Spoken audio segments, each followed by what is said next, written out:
हाँ जी। आज हम प्लांट फिजियोलॉजी शुरू कर रहे हैं। प्लांट फिजियोलॉजी में जैसे हम बात करें कि 11th क्लास के अंदर तो काफी चैप्टर हैं। उनमें से प्लांट फिजियोलॉजी का हम आज पादपों में श्वसन रेस्पिरेशन इन प्लांट शुरू करेंगे। तो देखिए, आइए इस क्लास को शुरू करते हैं। सबसे पहले हम बात करें प्लांट फिजियोलॉजी, पादप कार्यकी। पादप कार्यकी के अंदर आप देखेंगे सबसे पहले आपके जो अब एनसीईआरटी है उसमें 3 चैप्टर दे रखे हैं, जिसमें सबसे पहला आता है उच्च पादपों में प्रकाश संश्लेषण। उच्च पादपों में प्रकाश संश्लेषण।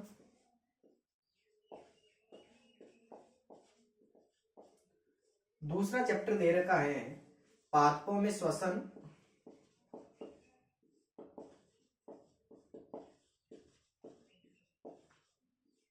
और तीसरा दे रखा है पादप वृद्धि एवं नियमन।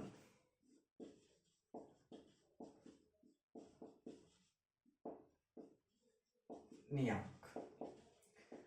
ये आपके 11th क्लास के अंदर प्लांट फिजियोलॉजी के अंदर 3 चैप्टर दे रखे हैं, जिसमें सबसे पहला चैप्टर है उच्च पादपों में प्रकाश संश्लेषण, दूसरा है पादपों में श्वसन और तीसरा है पादप वृद्धि एवं नियमन।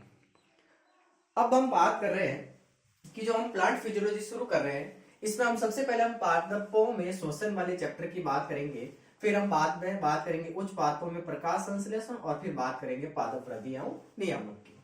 तो जो प्लांट फिजियोलॉजी है, इसके पिता मैं आपको बता देता हूं, स्टीफन हेल्स है, father of plant physiology. Stephen Hales को क्या कहते हैं? Father of plant physiology. ठीक है, ये थोड़ी सी बात याद रखना कि जो प्लांट फिजियोलॉजी है उसके पिता कौन है? स्टीफन हेल्स है। और 11th क्लास के अंदर जो प्लांट फिजियोलॉजी आपके दे रखी है उसमें 3 चैप्टर आपको पढ़ने हैं, जिसमें सबसे पहला आता है उच्च पादपों में प्रकाश संश्लेषण, दूसरा आता है पादपों में श्वसन और तीसरा आता है पादप वृद्धि एवं नियमन।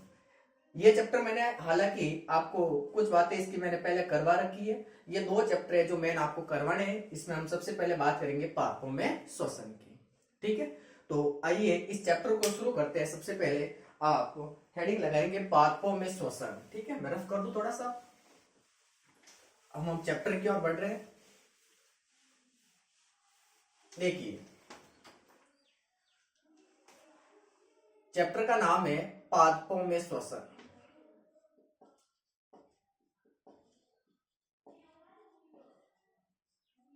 पादपों में श्वसन इंग्लिश में से कहेंगे रेस्पिरेशन इन प्लांट। ठीक है, रेस्पिरेशन इन प्लांट।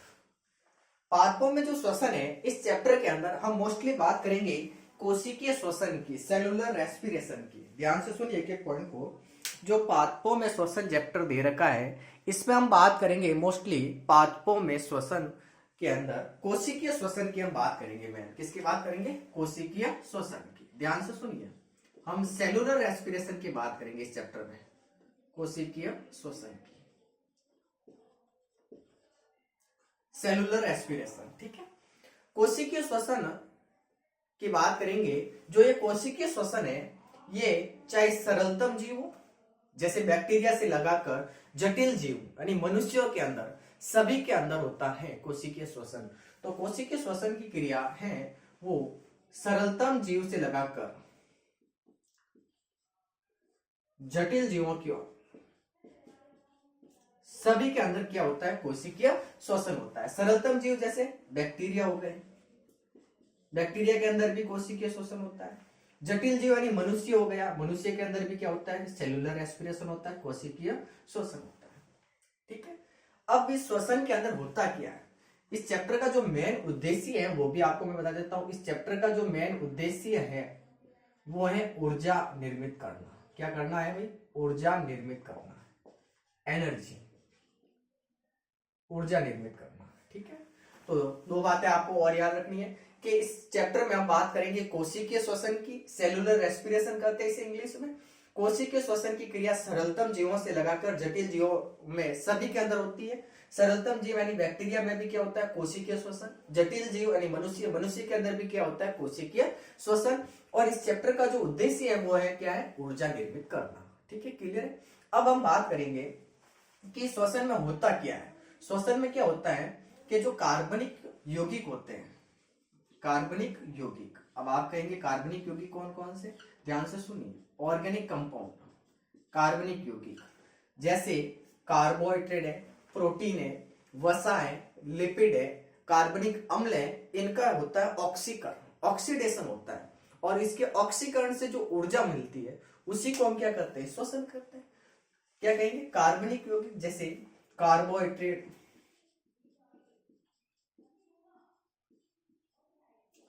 प्रोटीन है,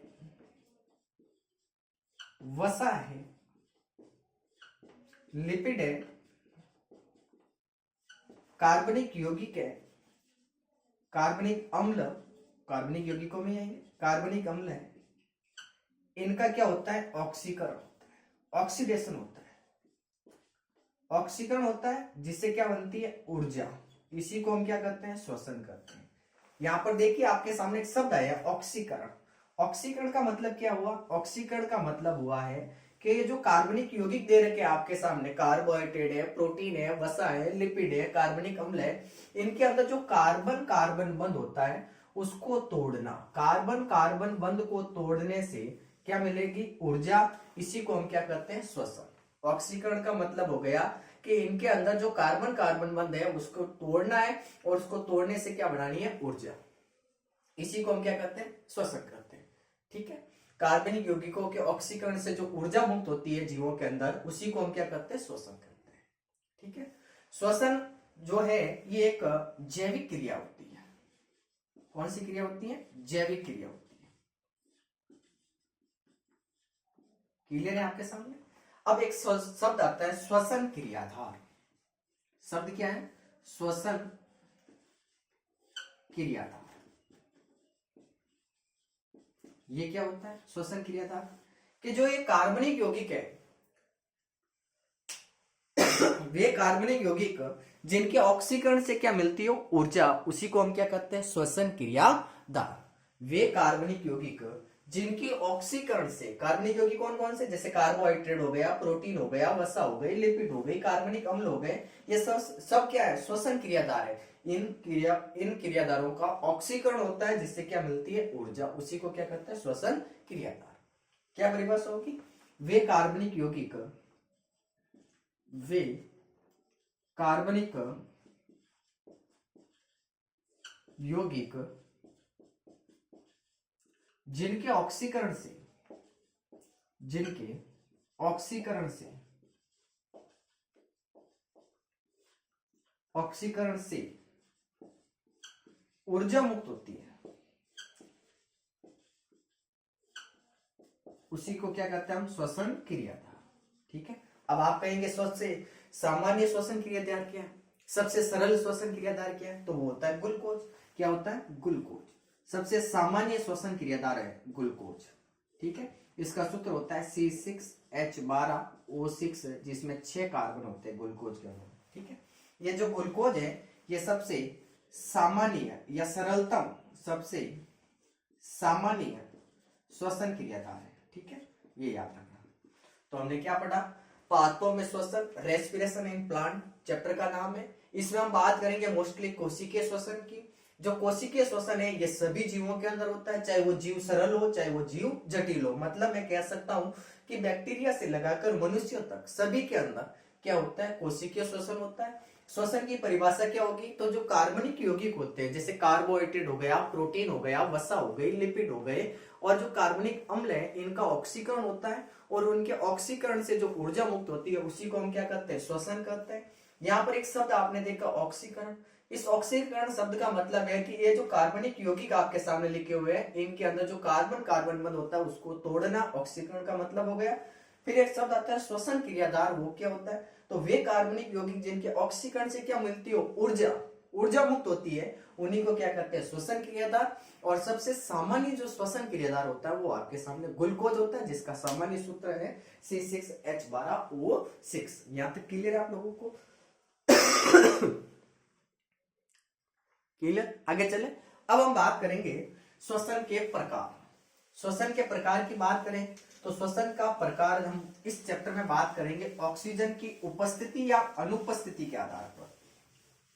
ऑक्सीजन की उपस्थिति या अनुपस्थिति के आधार पर श्वसन आपके सामने दो प्रकार का होता है। एक होता है वायवीय श्वसन और एक होता है अवायवीय श्वसन, जिसको आप ऑक्सी श्वसन और अनाक्सी श्वसन भी कहते हैं। तो देखिए, अब हम बात कर रहे हैं श्वसन के प्रकार, टाइप ऑफ रेस्पिरेशन। श्वसन के प्रकार, श्वसन के प्रकार में भी हम बात करेंगे सबसे पहले ऑक्सीजन की उपस्थिति व अनुपस्थिति के आधार पर।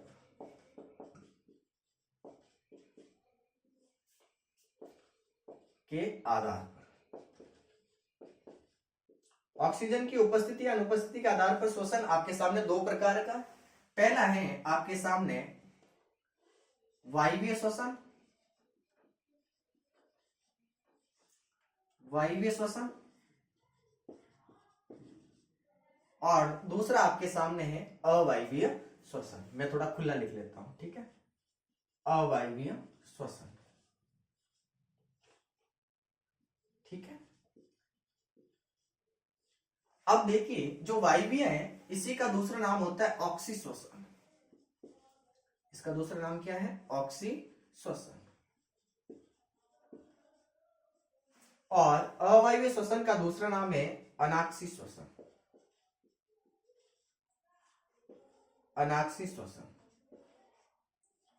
अब वायवीय श्वसन क्या होता है, अवायवीय श्वसन क्या होता है, उसके बारे में बात करें तो देखिए, वायवीय श्वसन नाम से ही पता चल रहा है कि ऐसा श्वसन जो ऑक्सीजन की उपस्थिति में होता है, जिसमें ऑक्सीजन काम में ली जाती है, ऑक्सीजन चाहिए ही चाहिए, उनको हम कहेंगे वायवीय श्वसन। और जिनके अंदर ऑक्सीजन नहीं चाहिए उनको क्या कहेंगे? अवायवीय श्वसन। तो हम पहले बात करेंगे वायवीय श्वसन की, फिर बात करेंगे अवायवीय श्वसन की।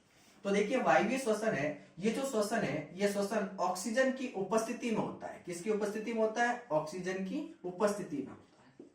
मतलब इसमें ऑक्सीजन चाहिए ही चाहिए। कैसे? तो देखिए, आपके सामने सबसे सरलतम श्वसन क्रियाधार क्या था? ग्लूकोज था, C6H12O6 उसका सूत्र है, ठीक है। इसका ऑक्सीकरण होगा, क्योंकि श्वसन में हमने पहले ही पढ़ लिया कि ऑक्सीकरण होगा। ऑक्सीकरण का मतलब कार्बन कार्बन बंध टूटेगा इस ग्लूकोज का। ऑक्सीकरण होगा तो ऑक्सीजन की उपस्थिति में होगा, क्योंकि हम क्या रहे हैं? वायवीय श्वसन। तो ये ग्लूकोज के अणु इस ऑक्सीजन के साथ क्रिया करेंगे और क्रिया करके आपके सामने कार्बन डाइऑक्साइड, जल बनाएंगे और साथ में क्या निकलेगी? ऊर्जा। इसको हम कहते हैं वायवीय श्वसन। क्या कहते हैं? वायवीय श्वसन। अब देखिए, वायवीय श्वसन के अंदर जो कार्बन डाइऑक्साइड, जल और ऊर्जा मिली है, ये ऊर्जा कितनी होती है? तो ये ऊर्जा होती है लगभग 686 किलो कैलोरी, ठीक है। इसका मतलब मैं कह सकता हूं 38 एटीपी अणु बनते हैं। कितने एटीपी अणु बनते हैं? 38 एटीपी अणु बनते हैं, 38, ठीक है। क्लियर है आपके सामने? अब जो वायवीय श्वसन है, ये वायवीय श्वसन किसके अंदर होता है? तो ये सभी जीवों के अंदर होता है। वायवीय श्वसन की क्रिया सभी जीवों में होती है, मतलब मनुष्यों के अंदर, बाकी जितने भी जीव है उन सभी के अंदर क्या होता है? वायवीय श्वसन होता है। क्लियर? अब बात करें अवायवीय श्वसन की, तो अवायवीय श्वसन होता है, ये ऑक्सीजन की अनुपस्थिति में होता है। ऑक्सीजन की अनुपस्थिति में होता है, ध्यान से सुनिए, ऑक्सीजन की अनुपस्थिति में होता है। मतलब इसमें ऑक्सीजन है ही नहीं, काम ही नहीं ली जाती है। ऑक्सीजन नहीं है तो भी अवायवीय श्वसन हो जाएगा। कैसे? और होगा तो क्या होगा, क्या बनेगा? देखिए ध्यान से, ये हम बात कर रहे हैं सबसे सामान्य श्वसन क्रियाधार, जो कि आपके सामने ग्लूकोज। अब इसका अवायवीय श्वसन होगा, मतलब ऑक्सीजन नहीं है, ऑक्सीजन नहीं है या ऑक्सीजन एब्सेंट है, तो कुछ मध्यवर्ती उत्पाद बनते हैं। कौन कौन से? या तो अम्ल बनेगा, या फिर बनेगा आपके सामने एल्कोहल, या तो अम्ल बनेगा या बनेगा एल्कोहल, और कुछ मात्रा में क्या निकलेगी? ऊर्जा। और ऊर्जा कितनी निकलेगी? लगभग 56 किलो कैलोरी। यानी मैं कह सकता हूं 2 एटीपी अणु। कितने एटीपी बढ़ेंगे? 2 एटीपी, ठीक है। अब हम बात करें कि इसमें कुछ मध्यवर्ती उत्पाद बन रहे हैं, या तो अम्ल बनेगा या एल्कोहल बनेगा। तो अम्ल बनेगा तो कौन सा अम्ल बनेगा? ध्यान से सुनिए, अम्ल बनेगा तो लैक्टिक अम्ल बनेगा, लैक्टिक अम्ल। अगर एल्कोहल बनेगा तो बनेगा एथिल एल्कोहल, एथिल एल्कोहल। इसीलिए आपने देखा होगा कि जब शारीरिक परिश्रम करते हैं तो हमारे शरीर के अंदर थकान का हमें अनुभव होता है। वो अनुभव क्यों हुआ? क्योंकि हमारी जो मांसपेशियां है, हमारी जो मसल्स है, उनके अंदर क्या होने लग गया? अवायवीय शोषण। और अवायवीय शोषण होने के दौरान हमारी मांसपेशियों के अंदर क्या जमा हो गया? लैक्टिक अम्ल। और इस लैक्टिक अम्ल के जमाव की वजह से हमें क्या आती है? थकान आती है। तो ये आपके सामने हो गया वायवीय और अवायवीय शोषण। अवायवीय शोषण का सबसे बेस्ट एग्जाम्पल है जैसे ईस्ट। ईस्ट के अंदर अवायवीय शोषण होता है। इसका उपयोग बियर और अल्कोहल बनाने में करेंगे हम 12th क्लास के अंदर। मानव कल्याण में सूक्ष्म जीव चैप्टर है, उसमें ईस्ट की बात हम वापस करेंगे। ठीक है, तो देखिए ये इस चैप्टर का ऊपर का बेसिक इंट्रोडक्शन है, परिचय, जिसमें हमने सबसे पहले क्या देखा? ध्यान से सुनिए, चीजें जितनी आप बोलोगे उतनी चीजें याद होगी, बाकी कुछ भी होने वाला नहीं है।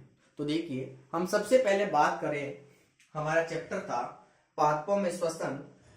पादपों में श्वसन में हमने सबसे पहले बात की कि इस चैप्टर के अंदर आपको मोस्टली पढ़ना है कोशिकीय श्वसन। कोशिकीय श्वसन जिसे इंग्लिश में सेलुलर रेस्पिरेशन कहते हैं। कोशिकीय श्वसन सभी जीवों के अंदर होता है। मैं क्या कह रहा हूं, वापस ध्यान से सुनना। कोशिकीय श्वसन की जो क्रिया है वो सभी जीवों के अंदर होती है, चाहे वो जीव सरल हो चाहे वो जीव जटिल हो, उन सभी के अंदर सेलुलर रेस्पिरेशन तो होगा ही होगा। सरलतम जीव जैसे बैक्टीरिया हो गए, जटिल जीव जैसे मनुष्य हो गए, इन सभी के अंदर क्या होता है? सेलुलर रेस्पिरेशन होता है।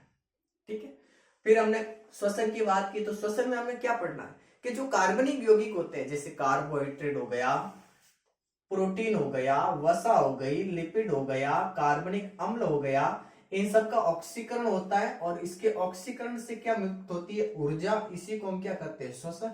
और इस चैप्टर का मेन उद्देश्य ही क्या है? ऊर्जा बनाना, ऊर्जा निर्मित करना, इस चैप्टर का मेन उद्देश्य है। फिर हमने कहा कि एक शब्द था श्वसन क्रियाधार। श्वसन क्रियाधार में हमने क्या बात की?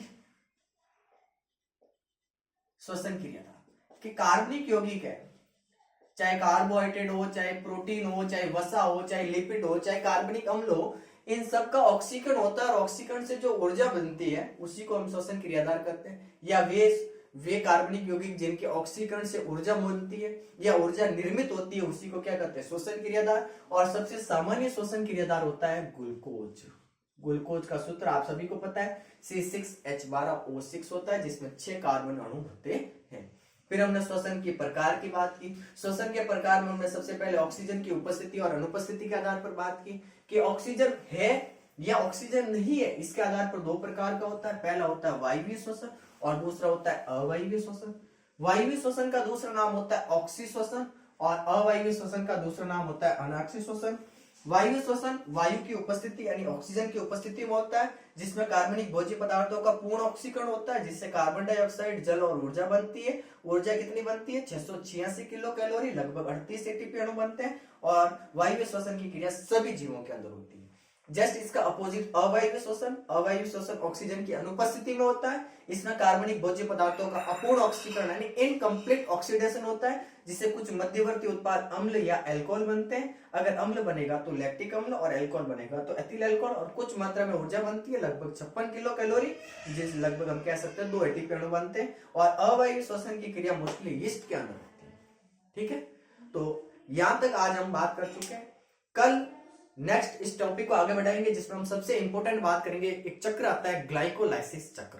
क्या होता है ग्लाइकोलाइसिस? उसका दूसरा नाम EMB पथ है। क्यों करते हैं, क्या कारण है, क्या क्या उसके अंदर होता है? तो मिलते हैं कल की क्लास में। धन्यवाद, तब तक के लिए बाय बाय, शुक्रिया।